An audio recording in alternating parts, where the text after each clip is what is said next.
تاریخ اسلام کے طالب علم جانتے ہیں کہ دین میں خلافت کی اہمیت کیا ہے اور یہ خلفائے راشدہ کے عہد زیریں کے بعد کن کن گھاٹیوں سے گزر کر بالآخر 1922 میں ختم ہو کر اہل اسلام کے دل پر وہ گھاؤ لگا گئی جس کے زخموں سے آج بھی خون رس رہا ہے۔ اگرچہ یہ حقیقت اپنی جگہ ایک وجود رکھتی ہے کہ جناب امام حسن رضی اللہ تعالی عنہ کے بعد تاریخ اسلام میں ملوکیت کا عمل دخل شروع ہو گیا تھا، لیکن اس کے باوجود ایک زمانے تک مسلمان حکمران خود کو خلیفہ ہی کہلاتے تھے، جس کی وجہ سے دنیا میں ہمارا ایک بھرم قائم رہا۔ مگر بدقسمتی سے یہ خستہ عمارت بھی ایک صدی قبل اس وقت زمین بوس ہو گئی جب ہندوستان کے کریا کریا میں یہ نعرہ گونج رہا تھا کہ بولیں اماں محمد علی سے، جان بیٹا خلافت پر دے دو۔ ناظرین، آپ دیکھ رہے ہیں اسپریڈ دی اسلام، جس نے آج کی اس زیر نظر ویڈیو کے لیے تاریخ میں سب سے طویل عمر رکھنے والی خلافت عثمانیوں کو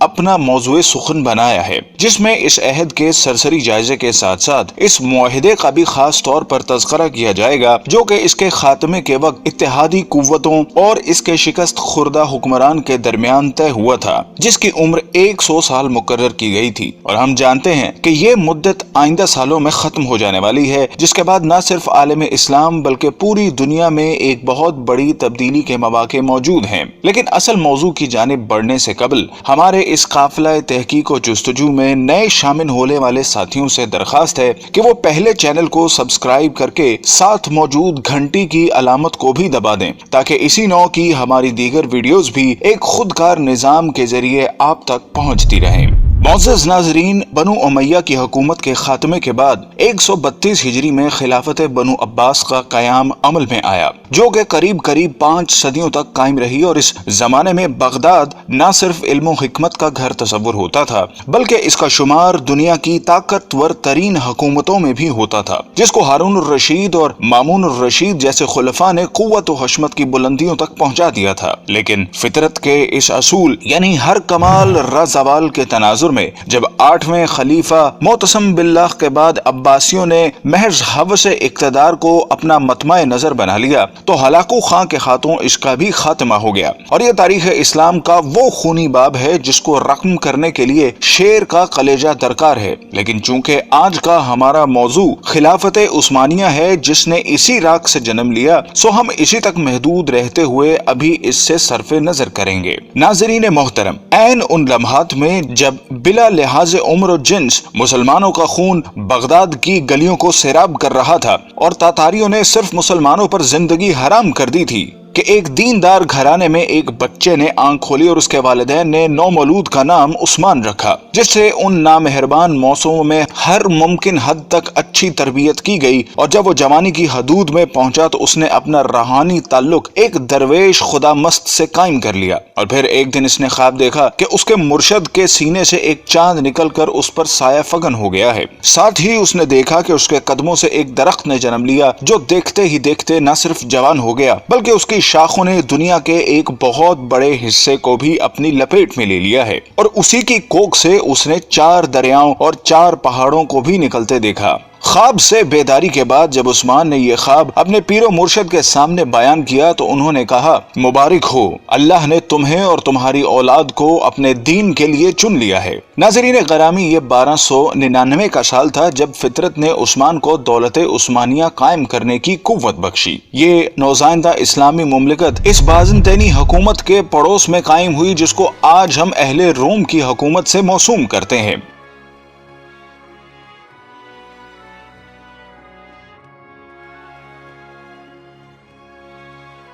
قابل قدر ناظرین، عثمان، جس کو ترک آج بھی غازی عثمان کے نام سے یاد کرتے ہیں، کا عہد حکومت ایک مثال کے طور پر پیش کیا جاتا ہے جس میں عدل و انصاف کی حکمرانی تھی۔ غازی عثمان نے اپنی زندگی میں ایک ایسی سلطنت کی بنیاد رکھی جو کہ آنے والی کئی صدیوں تک قائم رہی۔ یہ عظیم حکمران جب 1226 میں اس دنیا سے رخصت ہوا تو اس نے موت سے قبل اپنے بیٹے اور خان کو جو نصیحت کی وہ آج بھی کتب تاریخ میں ایک بہترین ضابطے کی صورت میں موجود ہے۔ اس نے کہا کہ جہاد فی سبیل اللہ کو قائم رکھتے ہوئے ہمیشہ دین اسلام کا پرچم سر بلند رکھنا اور ہمیشہ عدل و انصاف پر قائم رہنا۔ اس نے کہا کہ میری نسل سے جو شخص بھی اسلام سے بے وفائی کا مرتکب ہوگا تو وہ روز حشر رسول اللہ صلی اللہ علیہ وسلم کی شفاعت سے محروم رہے گا۔ اور پھر اس کے بعد 627 سال تک دولت عثمانیہ پر اسلامی خلافت قائم رہی، جس دوران کئی ایک نامور حکمران آئے جنہوں نے اس کی آبیاری کرتے ہوئے اسے دنیا کی ایک عظیم سلطنت میں بدل دیا۔ اور پھر آنے والے وقت نے ثابت کیا کہ عثمان کے خواب میں آنے والے دریاؤں میں دجلہ، فرات، نیل اور دریائے دینوب شامل تھے،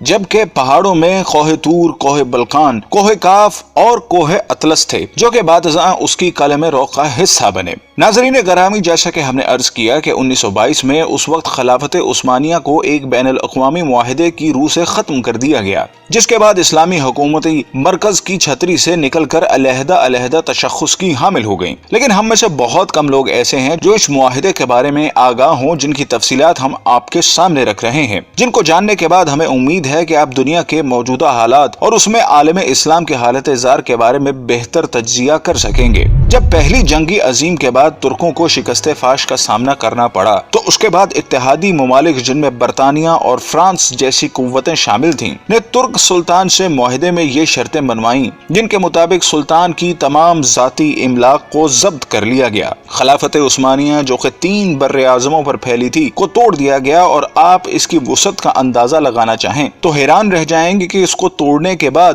دنیا میں 40 آزاد ممالک وجود میں آئے، جن میں آج کی دنیا کے بیشتر اسلامی ملک شامل ہیں۔ گویا مسلمانوں کی قوت مختلف 40 دائروں میں تقسیم ہو کر رہ گئی، جس کے بعد یہودی اور نصرانی دنیا کے لیے سپر پاور بننے کا راستہ ہموار کیا گیا۔ ترکی جو کہ اس سے قبل عالم اسلام کا مرکز تصور ہوتا تھا کو سیکولر اسٹیٹ کا درجہ دے دیا گیا، سلطان کے 3 بر اعظموں پر پھیلے ہوئے اثاثوں کو ضبط کر لیا گیا، اور ترکی میں آئندہ 100 سال تک اسلامی نظام کے نفاذ اور خلافت پر پابندی عائد کر دی گئی۔ اس کے علاوہ اس کو معاشی طور پر تباہ و برباد کرنے کے لیے یہ شرط بھی رکھی گئی کہ وہ اگلے 100 سال تک اپنی معدنیات جن میں تیل کی نمایاں دولت تھی کو استعمال نہیں کرے گا، اور تیل کے مزید کنویں بھی نہیں کھودے جائیں گے۔ جبکہ مزید ظلم یہ کیا گیا کہ اس کی بندرگاہ باسفورس پر ترکی کی ملکیت کو ختم کرتے ہوئے اسے عالمی تصرف میں دے دیا گیا، اور یہ شرط رکھی گئی کہ ترک اس سے کسی بھی قسم کا ٹیکس وصول نہ کر سکیں گے۔ یہ تمام شرائط نافذ کرنے کے بعد ساتھ ہی یہ بھی طے کر دیا گیا کہ ترک سلطنت اگلے 100 سال تک اس معاہدے کا احترام کرنے کی پابند ہوگی۔ ناظرین گرامی، وقت اپنی مخصوص رفتار کے ساتھ چلتا رہا اور ترک مسلمانوں اور بالعموم تمام عالم اسلام نے یہ صدی کس کرب سے گزاری۔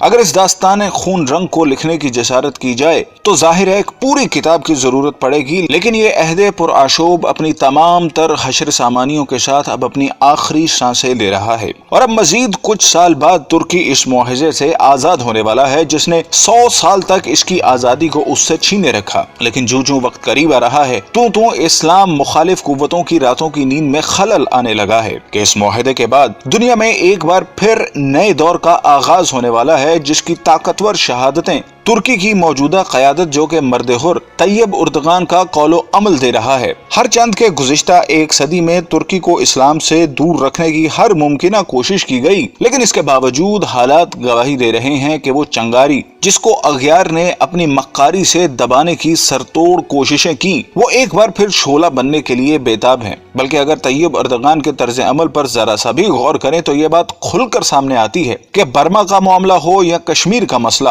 سب سے پہلے مسلمانوں کے حق میں جو آواز بلند ہوتی ہے وہ طیب اردغان کا نعرہ مستانہ ہوتا ہے۔ بلکہ حال ہی میں جب امریکی صدر ٹرمپ نے پاکستان کے خلاف زبان کھولی تو اس کی مذمت بھی سب سے پہلے ترکی کی سرزمین ہی سے کی گئی، اور جب یہ معاہدہ اپنی موت مر جائے گا تو پھر حالات کیا رخ اختیار کریں گے اس کا اندازہ لگانا کوئی زیادہ مشکل کام نہیں۔ بلکہ طیب اردغان کا یہ بیان کہ 2023 کے بعد ترکی پہلے جیسا بیمار ملک نہیں رہے گا بلکہ وہ عالمی سیاست میں ایک صحت مند کردار ادا کرے گا، اس بات کا غماز ہے کہ آنے والے وقتوں کے لیے خود کو تیار کر چکا ہے، اور شاید اقبال کا اس شعر کی تفسیر آمدہ برسوں میں آنے والی ہے: اگر عثمانیوں پہ کوہ غم ٹوٹا تو کیا غم ہے کہ خون 100,000 انجم سے ہوتی ہے سحر پیدا۔ ناظرین کرام، اگر ہم تاریخ کے آئینے میں دیکھنے کی جسارت کریں تو یہ بات کھل کر سامنے آتی ہے کہ طاغوت کی ہمیشہ یہی کوشش رہی کہ اسلام کبھی بھی دنیا کے کسی بھی خطے میں اپنی اصل شکل کے ساتھ نافذ نہ ہو سکے،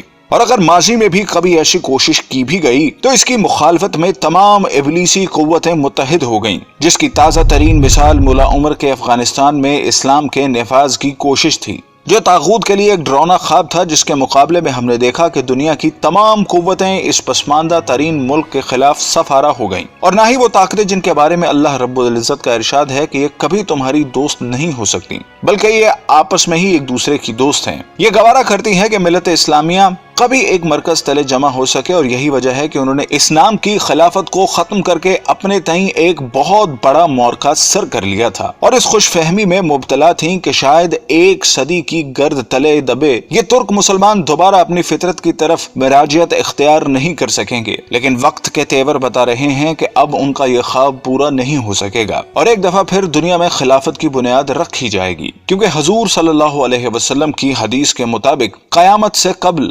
خلافت قائم ہو کر رہے گی۔ قال رسول اللہ صلی اللہ علیہ وسلم تکون النبوۃ فیکم ما شاء اللہ ان تکون، نبوت رہے گی تمہارے مابین مسلمانوں جب تک کہ اللہ چاہے گا کہ وہ رہے، یعنی میں رہوں گا۔ ثم یرفع اللہ اذا شاء یرفعها، پھر اللہ اسے اٹھا لے گا جب اللہ چاہے گا کہ اسے اٹھا لے، یعنی پھر میرا انتقال ہو جائے گا، نبوت ختم ہو جائے گی، اب تمہارے مابین نبوت کی برکات و سعادتیں نہیں رہیں گی۔ ثم تکون خلافت علی منہاج النبوہ، پھر اس کے بعد ایک دور ہوگا خلافت کا جو بالکل نبوت کے طریق پر ہوگی، نبوت کے نقش قدم پر ہوگی، جو نظام میں نے قائم کیا جوں کا توں، بغیر کسی بال کے فرق کے وہ قائم رہے۔ فتکون ما شاء اللہ ان تکون، پھر وہ بھی رہے گا جب تک کہ اللہ چاہے گا کہ رہے۔ ثم یرفع اللہ اذا شاء یرفعها، پھر اللہ اسے بھی اٹھا لے گا جب چاہے گا کہ اٹھا لے۔ ثم تکون ملکا عاضا، عض یعض کہتے ہیں دانتوں سے کاٹنے کو۔ پھر اس کے بعد ایک دور آئے گا جو کاٹ کھانے والی ملوکیت کا دور ہوگا۔ یہ جیسا کہ میں عرض کر چکا ہوں، یہ ملوکیت جو مسلمانوں کی تھی، اور ان میں جو مظالم ہوئے ہیں، اچھے لوگ بھی آئے ہیں، یقیناً آئے ہیں، آخر 12 خلفاء کی تعداد انہی میں سے پوری ہوگی۔ ثم تکون ملکا عاضا، پھر کاٹ کھانے والی ملوکیت آئے گی۔ فتکون ما شاء اللہ ان تکون، تو وہ بھی رہے گی جب تک اللہ چاہے گا۔ ثم یرفع اللہ اذا شاء یرفعها، پھر اللہ اٹھا لے گا اسے بھی جب چاہے گا۔ ثم تکون ملکا جبریا، پھر ایک مجبوری والی ملوکیت آئے گی، غلامی والی، جس کو ہم ویسٹرن کولونیلزم کہتے ہیں، یورپین کولونیلزم۔ کہیں انگریز ملکہ وکٹوریہ کے ہم غلام ہو گئے، کہیں جو ہے ہسپانوی آ گئے، کہیں پر اطالوی آ گئے، کہیں پر فرانسیسی آ گئے، کہیں پر ولندیزی آ گئے، کہیں پر پرتگیزی آ گئے، اس طرح سے پورا عالم اسلام گرفت میں آ کے ساتھ۔ ثم تکون ملکا جبریا فتکون ما شاء اللہ ان تکون، پھر وہ بھی رہے گا جب تک کہ اللہ چاہے گا۔ ثم یرفع اللہ اذا شاء یرفع، پھر اللہ اسے بھی اٹھا لے گا جب چاہے گا کہ اٹھا لے۔ ثم تکون خلافت علی منہاج النبوہ، پھر آئے گا ایک دور خلافت علی منہاج النبوہ کا۔ ثم سکت النبی صلی اللہ علیہ وسلم، اس کے بعد خاموش ہو گئے حضور۔ تاریخ انسانی کا یہ آخری دور ہوگا۔ مسند احمد میں موجود حدیث کے مطابق حضور صلی اللہ علیہ وسلم نے 5 ادوار کا ذکر فرمایا ہے۔ آپ صلی اللہ علیہ وسلم نے فرمایا کہ تمہارے اندر نبوت کا دور رہے گا جب تک اللہ چاہے، پھر اللہ اسے اٹھا لے گا جب اٹھانا چاہے گا، یعنی جب تک حضور صلی اللہ علیہ وسلم رہے وہ دور رہا۔ اس کے بعد حضور صلی اللہ علیہ وسلم نے دوسرے دور کا ذکر فرمایا، پھر خلافت منہاج النبوہ قائم ہوگی، پس یہ دوسرا دور بھی جاری رہے گا جب تک اللہ چاہے گا، پھر جب اللہ چاہے گا اسے بھی اٹھا لے گا۔ اس کے بعد حضور نے تیسرے دور کا ذکر فرمایا کہ اس کے بعد کاٹ کھانے والی حکومت کا دور آئے گا۔ حکومت کا یہ دور بنو امیہ اور بنو عباس کی ملوکیت کا دور تھا۔ آپ نے ارشاد فرمایا یہ دور بھی رہے گا جب تک اللہ چاہے گا، پھر اسے بھی ختم فرما دے گا۔ پھر حضور صلی اللہ علیہ وسلم نے چوتھے دور کا ذکر فرمایا، پھر جابرانہ بادشاہت کا ایک دور آئے گا۔ جابرانہ بادشاہت سے مراد غیروں کی غلامی کا زمانہ ہے۔ پھر حضور نے 5ویں دور کا ذکر فرمایا کہ پھر خلافت منہاج النبوت قائم ہوگی۔